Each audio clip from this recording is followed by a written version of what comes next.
Welcome to the Author Blurb podcast. I'm your host, Eric Maynard. As always, I get to speak with great authors, and this episode's no different. I get to speak with Sara, who goes by S.A. Jewell. She's written 5 books. They're very interesting. I enjoyed talking to her about them, and I definitely enjoy talking about the Solomon's Concubine, just because that's a topic and area of history I'm interested in. But she does have other books as well that you might be interested in reading. She is also a member of the Ambassador International group that I have been speaking with. And like I told you on the last show, there's going to be a handful of people from Ambassador who I've been speaking with my new relationship with them. So with that being said, I hope you enjoy listening to our conversations. We dig into a lot of the differences of her books, the children's books that she has, the more Christian books that she's written, and definitely into Solomon's Concubine. Now, if you have any questions, you can reach out to me. I'm happy to answer what you want to find out. You can go to authorblurb.com, where I have a contact me. I have all the authors' profiles there. I have a place where you can support the show because, well, support is helpful. And I have articles that some of these authors have written for you to read. And they write really good stories. So take the time, go to the website, read about them, find authors. You can search the profiles by fiction, nonfiction, what genre they're in, and try to find authors that are going to fit your desire. Well, at least that's my goal. So again, thank you for being here. Enjoy the show. Rate me, review me, do whatever you want, but let other people know about it one way or another. So enjoy it. I'll talk to you soon. So I'm here with S.A. Jewell, also known as Sara. Sara, we're here to discuss you. You have 5 books out now, and just very interesting topics. So for me to go in, every author knows that comes on this show, it's always better for you to discuss yourself and your books than it is for me to do so. Can you tell everybody a bit about yourself, about your books, and then we can go into talking more about the topics? Absolutely. Well, first of all, I want to thank you so much for allowing me to be here. You know, when you bring authors that aren't that well known onto these types of platforms, it really helps them get the word out of their particular stories. And oftentimes, we are so bombarded by the bestsellers, you don't get the opportunity to hear about other people who write and other people who write very well with interesting stories. So I am just so grateful that you have me on your show. I really appreciate it. Yes, indeed, I've written 5 books, and I started off initially with 2 teen books. One was called A Christmas Dinosaur, and the other one is called A Visit from a Shepherd Boy. These 2 books are actually very good books for the Christmas season because the first book, Christmas Dinosaur, is about a young man who doesn't understand about the first Christmas, and he gets visited by this spirit shepherd who explains to him about the first Christmas. And my goal in this was to let little kids know, let young people know who Jesus is, what Jesus is all about, and that Jesus really and truly is there as a support and a comfort. And then the second book, A Visit from a Shepherd Boy, is a follow-up of this shepherd boy visiting the main character, Josh, of A Christmas Dinosaur, who takes them on the journey and the adventure of following Jesus, Mary, and Joseph when they had to go to Egypt because Herod was killing all the children. But after those 2 books, I think the Lord nudged me a little bit more into the adult mindset. So from there, I went to a book called Blink.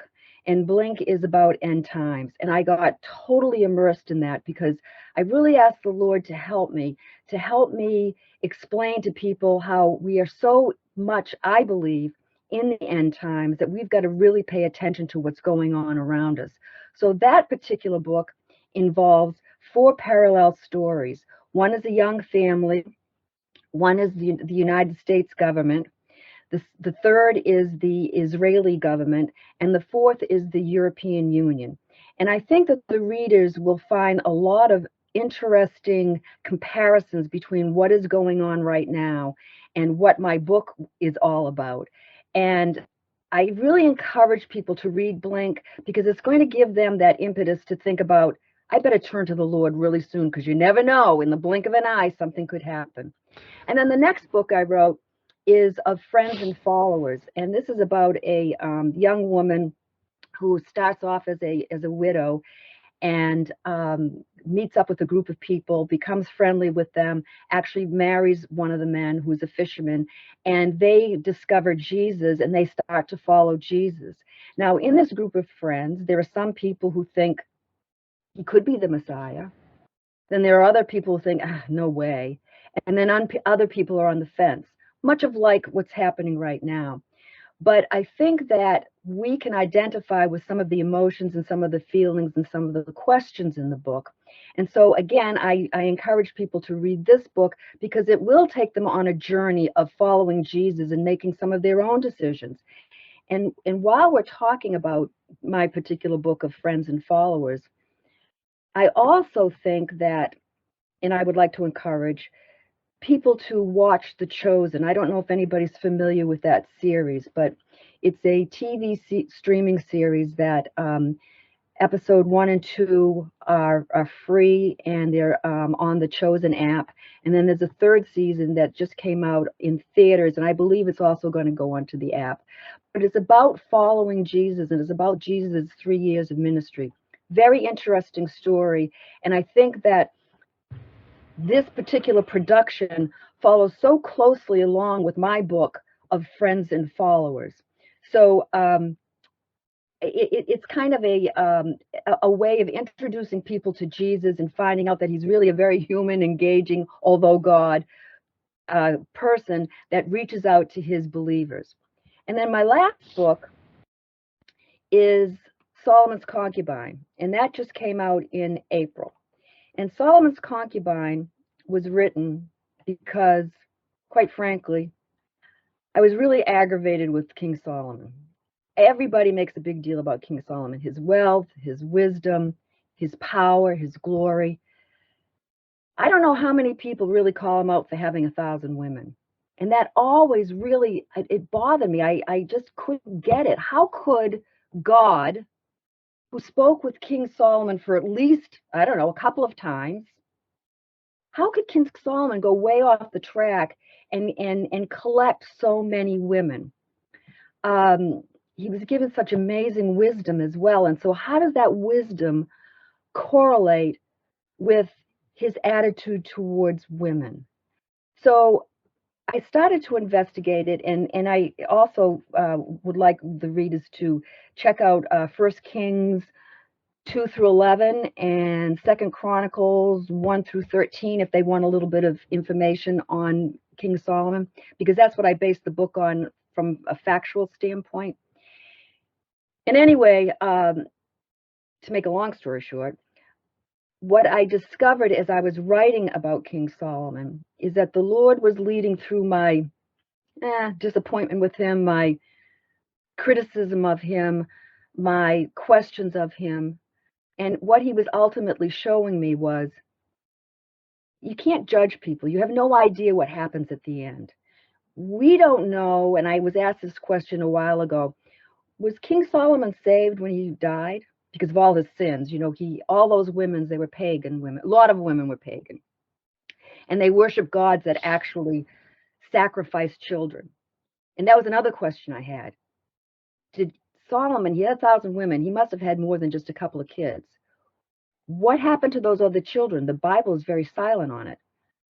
It's a horrendous thought, and the Bible never ever mentions it, but it's been in my mind. Did he, to satisfy some of his wives and concubines, did he actually sacrifice any of his children to those gods? We don't know. We don't know.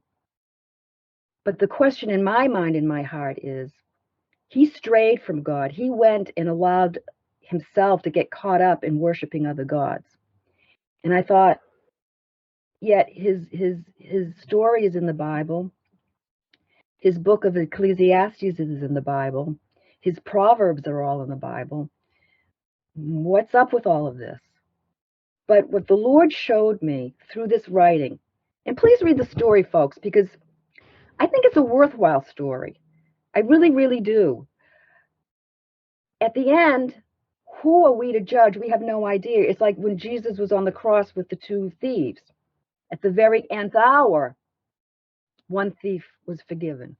So, although as aggravated as I am and was about King Solomon and all the wonderful riches and glory and wisdom he had, I realized that, maybe God was not only showing us the story of King Solomon, but also maybe there's a little kernel of us to understand that who are we to judge? We have no idea what happens at the nth hour.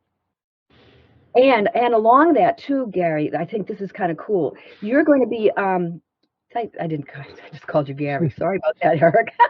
You're fine. And the other thing is that I know that you're going to be interviewing Archie and Margaret Roy for King Solomon's Empire.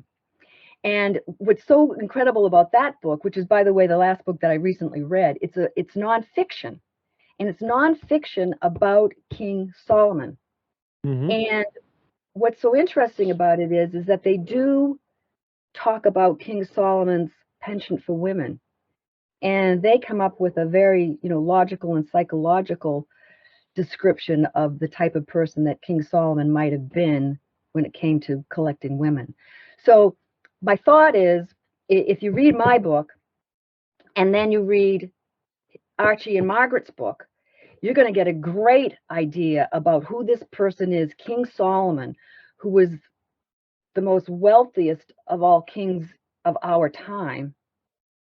And it's just a fascinating parallel between fiction and nonfiction. All right. So let's start off with your kids' books first. The Christmas Dinosaur and the Shepherd. So with those, because I really want to dig into the Solomon's Concubine.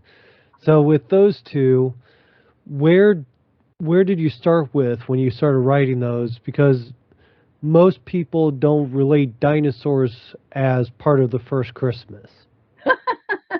Well, you know what it really is centered on, and you're going to find this that they'll relate to. Remember the Happy Meals they used to get at McDonald's, and Yeah. they would always give you like little toys and stuff. Well, this little kid Josh and his mother and his sister, they were homeless, and they were put into a hotel by a church group, and he was so distressed because he wasn't going to get anything for Christmas because they were homeless and they were very, very destitute. But the pastor had given the mother some money to get food for the kids, so they went across the street and they went to a McDonald's type place, and they got little Happy Meals, and in them were little toys, and that's what they got for Christmas. And one of his toys was a little tiny dinosaur, and he just treasured that. So he holds on to that for peace and comfort, and really the happiness of having an actual toy through the whole story. And at the end, the little dinosaur actually saves him, not in an animated way, but in a different type of way. Okay. And so it goes through, discusses the birth of Jesus and all this. And then you said the shepherd, that one there brings the kid, explaining him the trials and the hard times that Mary and Jude, I can't even speak now, that Mary and Joe did, criminy. Literally, I just can't speak. That's right, I called you the wrong name. You just have those days. But basically, that reads into the escape from the Holy Land into Egypt. So because of the Pharaoh killing, or the king, I believe it was, not the Pharaoh, Right, King Herod was killing the babies because of hearing that the king of all was born and this and that. So what led you into writing that book?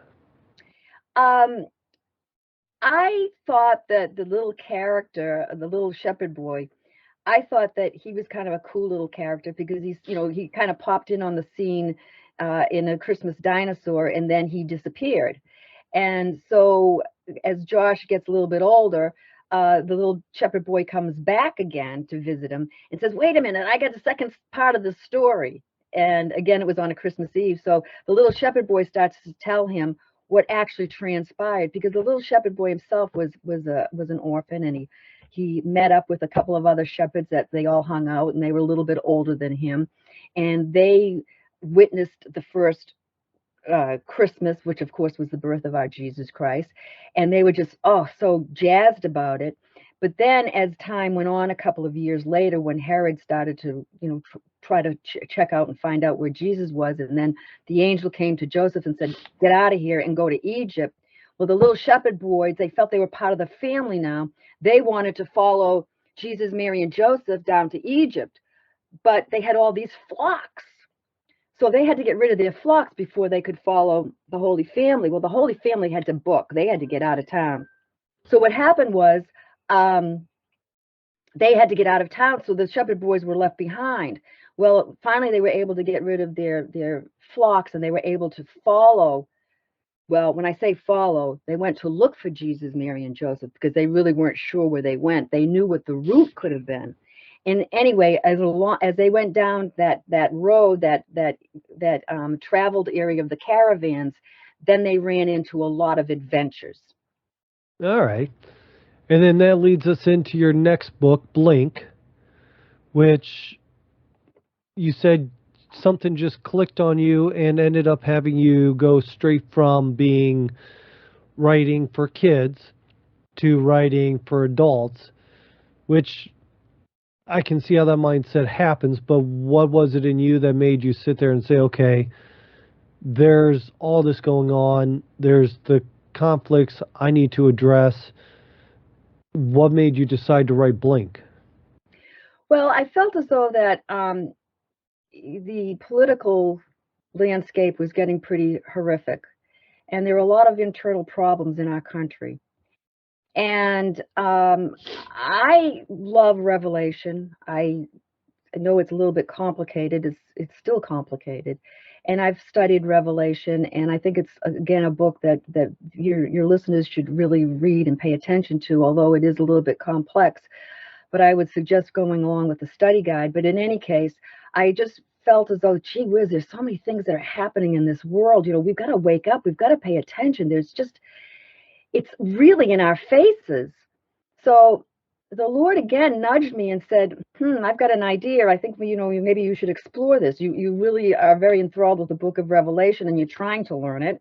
You got a long way to go. But how about if we make it more on a realistic level, where people can actually relate to what's going on now, to what I've been talking about all along, and see if they can start to pick up the signs that they need to pay attention. So that's how I began it. All right. And where does Blink actually start off in? What kind of, when somebody starts opening the book, where do they start off in the book with Blink? Well, it starts at you and I, your brother and your brother's wife, your friends, whoever it may be, just of a young man enjoying a number of drinks with his friends because they had such a wonderful marketing campaign, and the first thing on their mind was anything catastrophic happening. And so you're brought into just a group of guys sitting around having a great time, and then we go about our lives, and then suddenly, in the blink of an eye, everything changes. The rapture happens. When the rapture happens, some people are going to be left behind. And for those people who are left behind, they don't know what happened. They might have heard about the rapture through other people. They're not believers, so they were left behind. Then you have the politicians who give a certain explanation, and then once that explanation is basically accepted and people start to live their lives again, other things start to happen that correlate with what's going on in the book of Revelation. So all of these terrible things are happening and are ramping up. So not only are we discussing the life of a guy with his wife and his daughter, but now we've got the federal government getting involved in it. Now, not only do you have the federal government getting involved in it, but you've got the European Union getting involved in it because it's happened all across the world. And not only that, but you've got a very, very vulnerable country, little tiny weeny Israel, involved in it. So paralleling these four stories as they work their way through the rapture, which is the 7 years, all these certain things happen. And of course, at the end, they segue to the end of what the book of Revelation is. Understand. So basically, Blink is starting off with the beginning of the rapture and how the world deals with and copes and handles it after it occurs. Exactly. So, all right, interesting. And then friends and followers. What got you to write that? Well, again, I was kind of correlating it to what's going on in our lives right now. There's so many people who don't really understand Jesus, don't really know what he's all about. They've heard the pontifications of certain people, and it doesn't resonate with them. They hear platitudes, it doesn't resonate with them. They feel as though, yeah, I've heard of Jesus, but it's maybe he's a myth. I can't relate to him. I don't know what's going on. And so I just go about my life because it's something that I'm really not even interested in. So I thought by writing friends and followers, I could bring it down to people, like us, somebody who might have lost their husband, somebody who might be poor, someone who might be sick, someone who might have a particular profession of, having to really go to work every day in order to feed their family. So by bringing these people all in together of different backgrounds, and then coming across a person who's doing all of these miracles and who's preaching things that they've never heard before, certainly not in the synagogue. In the synagogue, it was all unreachable to them. They were given so many rules and regulations, but there was no love, there was no connection, there was no tenderness. And that he was a guy who was coming on the scene saying so many different things. And people were confused. And then people were enthralled. And then when he started doing miracles, that changed the whole ball game. So my thought was, okay, let's bring in some regular people who maybe are a little bit more destitute than the average person right now in the United States might be. But that makes their challenges even more concerning. So they come across this person who might or might not be the Messiah, who might or might not be the person who's going to get them out of this whole negative situation. And they've got questions, and their friends have questions. So we follow them along. And then they also can get persecuted as well. So we follow them along right up until the crucifixion, and then when Paul starts to really persecute people. All right. So, and then we go on to your latest book, which is Solomon's Concubine. And you said that you really got into that because you were just disturbed with the fact of Solomon had 1,000 or more wives. So, like I said, I have 1,000 questions on that because I've actually read quite a bit about Solomon. Oh, good. I'm not an expert by any means, but I've always enjoyed the stories of Solomon. It always fascinated me the demons he controlled, and he ended up smiting and doing all these different things. There's a whole lot that I found interesting about the story. The fact of, I believe it was the Queen of Sheba was supposed to be his true love. Yes. So, I mean, and so, like, with that being said, okay. So, you read all about this. Let's start off with, how does your book, The Concubine of Solomon, start off? Well, she's a young girl, and she's absolutely beautiful. She's a little bit darker than most of the other women of the area.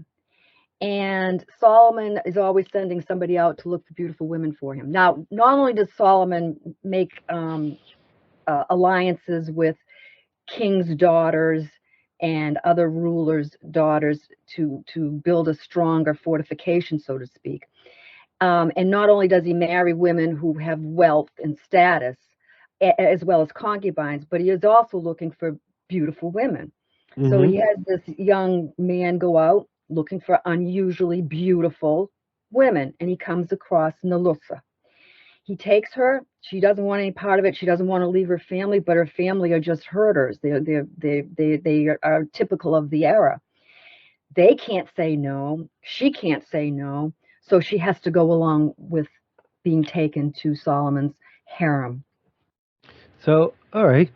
Now, you said you did a lot of research. So, how close is your book to historical versus fiction? Um, Factually, in terms of numbers, I followed along First Kings and Second Chronicles, and I Mm-hmm. took those numbers and I took the sequence of events as well from those two books. As far as the story of the concubine herself, I just imagined what it would be like to be in an environment that you really didn't want to be in, knowing that you were actually locked into it. There was no way you could escape. There was no way you could leave. There was no way you could say you didn't want to do it because her family would have been ostracized, Mm-hmm. and the money that was given to them for her, they'd have to give back, and they would be worse off than what they were if she actually went back. So she realized she had to stay. It didn't mean she liked it, but she had to stay. Understand. And what kind of challenges does she find in your story? Well, she understands that she's really a body and a face, and she comes to understand that fairly soon. But of course, in those days, so many women were property. They understood that they were to be given to a man, usually not, it wasn't usual that they were in love. It was all part of a family obligation, and that Mm-hmm. they were actually purchased. So the mindset was there. It wasn't like, oh, this is a big surprise. And also the fact that everybody knew Solomon had so many women, and it was kind of a given, and it was an accepted thing. So she realized going in there, a lot of it was basically sexual, but she was also a very bright woman. So as she got into this, she realized that she still had a mind and she didn't have to lose her mind or her Right. personality. So, does she interact with Solomon very much in the story, or is it an interaction of the other women and other people throughout the kingdom? She realizes that she has become his favorite concubine. And she has become his favorite concubine because she's so bright and she's so intelligent and she challenges him on his beliefs. And that is one of the beauties of the story is that I want to bring out beautiful women can have brains. Beautiful women can be very strong and have courage. And so she realizes, yeah, I'm beautiful and I know that you desire me, but just because you're a king doesn't mean that I'm going to be blown away because you're a king. So he enjoyed that banter back and forth, and she became his favorite. All right. Now, so let me ask this because said that when you first started the story, it really bothered you the fact of King Solomon had so many concubines, so many women. But you also just said that you realized that at that time, women were considered property. It was a different era, much different than what it is now. So the way of thinking was completely not in line with what we think now. Exactly. So my thought is the greatness of Solomon compared to the times now, he would have been looked very much down on for that kind of behavior. In at least in America and in the Western countries, there are still some countries where that is a practice. But Yeah. the fact is our viewpoints of that is that it's a negative thing. Trust me, I can only handle my wife, and I wouldn't imagine any more. So, Oh gosh. I can't see how someone had so many women, but again, different times. What did you learn as you researched, as you wrote, as you did all this? What did you learn about the difference of your current perspective and the time that you're writing about? Well, one of the things I've learned is that you're absolutely right. I mean, nowadays that sort of behavior is looked down upon, although in Saudi Arabia and some other places they have more than one wife. Um, I think what it brings to light is that a person who has a lot of power, a person who has a lot of money, attracts a lot of women. I mean, it's the Mm-hmm. truth. And that person who attracts a lot of women can kind of pick and choose what type of woman he wants. Right. So what we're seeing is, yes, is that there's this they might not be actually marrying more than one woman, but they certainly can have a number of women. They can certainly be having affairs, and some of those women might go along with the program, and then some of those women in our era, if they don't want to go along with the program, of course they can divorce or they can walk away from the situation. So with that being learned and with everything you've discovered with it, how much of that did you actually put into the book, realizing there's a difference in the judgments that you started off with or the preconceived thoughts you had as they shifted in the research and the writing? Because anytime you deal with history, there's a whole lot of differences between then and now that you tend to realize. I know even in the researches of the books I've never written, because I have a long list of books I've started but never finished. And I know that my research changed my opinion on different things that I thought I was 100% on. Did you add that into your stories as your progression, as your beliefs might have changed or your different thoughts might have changed? Does that show in the story? Oh, Eric, I'm so glad that you asked that question because you had brought up earlier about the Queen of Sheba. Yes. Okay. Now, in parallel to what you said, I said the same thing, that Solomon's real dear love was the Queen of Sheba. Yes. And when Nalusa, the favored concubine, comes up against the Queen of Sheba, and Nalusa has this discussion with the Queen of Sheba, saying essentially the things that I had been thinking of earlier, which was, I'm very distressed over the fact that King Solomon has all these women. And she was feeling the same way. Um, she she had this discussion with the Queen of Sheba, and the Queen of Sheba said, "Whoa, wait a minute. Who are you to judge? You don't know. You don't know.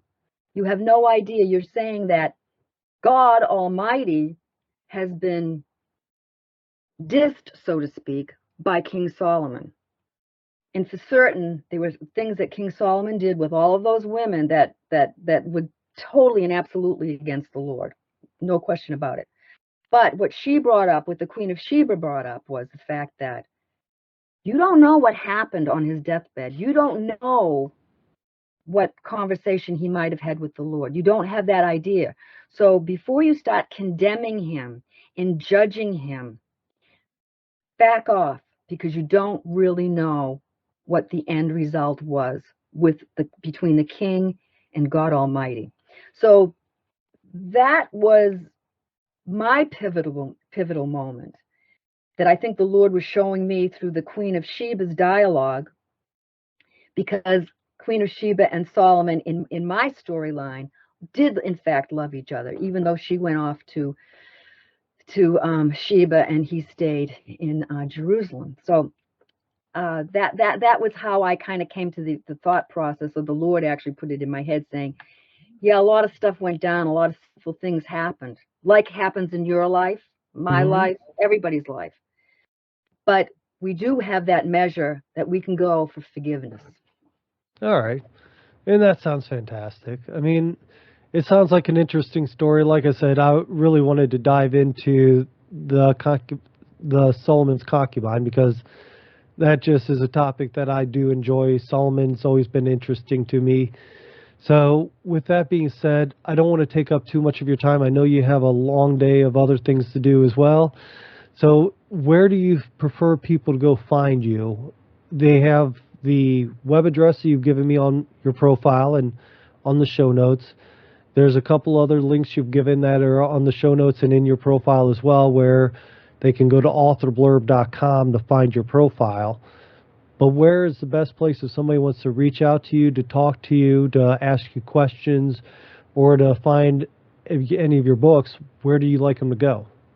Well, if they actually want to purchase the books, they can go to Amazon. That's that's one of the best places. They can also go to Ambassador International, which is my publisher. And if they want to reach out to me, which I'd be delighted if they've got any ideas or thoughts, they can reach out to me on my email, which is teamofgod, that's all one word, at earthlink.net. All right. And do you Oh, have and one other thing. Yes, I would like to, sorry about that. you're fine. I would also like to encourage people to check out my website, www.teamofgod.org. All right. I'm sorry for all these interruptions. You're fine. Part of life, things happen. And I do have one final question before we end the conversation for anybody else. Do you have any more books planned on coming out? Well, not at the moment. I've been talking to God about it, and I'm asking him what he would like me to do next. And so far, I haven't heard anything. Well, takes time for some stories and some inspiration to boil. So just let it get there, and I'm sure it'll come through. So I do appreciate you being here. I've enjoyed the conversation very much. This is going to be the end of the conversation for everybody else. But if you can hold on, we'll talk a little bit more.